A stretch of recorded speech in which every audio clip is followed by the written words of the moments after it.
রে হ্যান্ডেল কেমন কেমন লাগে, ঠিক আছে তো? পরে দেখবেন। আবার যাবো আরএন রোড, সামনে দুটো নাট নিতে হবে। ওই স্টাইলিশ নাট পাওয়া যায় না, সুন্দর সুন্দর কালারিং, ওই খুঁজতে হবে। কোনটা খুঁজবো কোনটায়? কল রেসারটা চেঞ্জ করার পরে এখন অনেকটাই ভালো ফিল লাগতেছে। সেই হ্যান্ডেলের যে ঝাঁকুনি, ভাইব্রেট, এগুলো কমে গেছে। কি একটা প্যারায় ছিলাম কল রেসারের জন্য। আমি ওইদিকে যাবো না তো, আল্লাহর পিছন পিছন যাইতে যাইতে আমি চলে গেছি। সামনে ঈদ, একটা 2500-2600 টাকার বাস খেলে একদম পুরাই জীবন শেষ। চাচ্ছি না ঈদের আগে বাসটা খাইতে। দেখো মারুক যাও। কথা হচ্ছে যে রাস্তা দিয়ে আসছিলাম সেই রাস্তা দিয়ে আবার যাচ্ছি। ভাইও বললো যে পিছনের চাকার অবস্থা বেহাল দশা, চেঞ্জ করতে হবে তাড়াতাড়ি। সমস্যা নাই, টাকা পয়সা আসুক, তারপরে চেঞ্জ করবে না। কয়দিনে আসবে না আসবে সেটা পরের কথা। ও একটা কথা গাইস, তো যদি জানেন যে এই টাইমটা কিভাবে ঠিক করতে হয় তাহলে একটু জানাবেন। মামারা আছে নাকি? মামারা মামারা,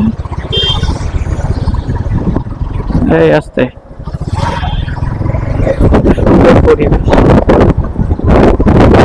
কোনো হিসপিস কিসকিস ঝিকঝিক চিকচাক কিচ্ছু নাই, সুন্দর। আরএন রোড যাওয়ার রাস্তা,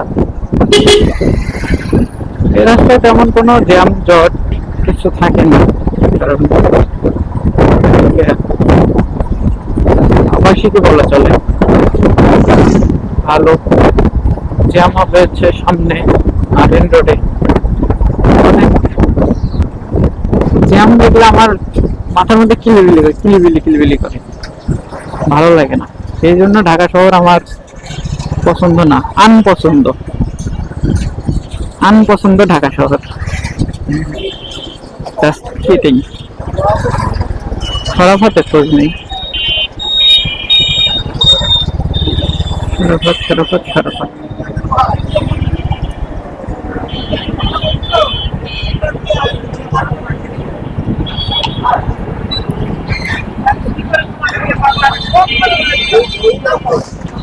গাড়ির সিট বাজাতে হতো, কিন্তু আজকে আর না, আজকে অনেক টাকা খরচ হয়ে গেছে।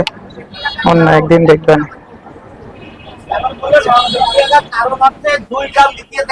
মানে প্রথম টানটা যদি হোয়াইটিং কে দিত তাহলে এত খরচ হতো না, ওই জায়গায় কাকা ভুল করেছে। ভাইয়া এই নাটটা দেখা যাবে? প্রথমটা হোয়াইটিং দিয়ে দিল। ও ভাই এই নাট কত?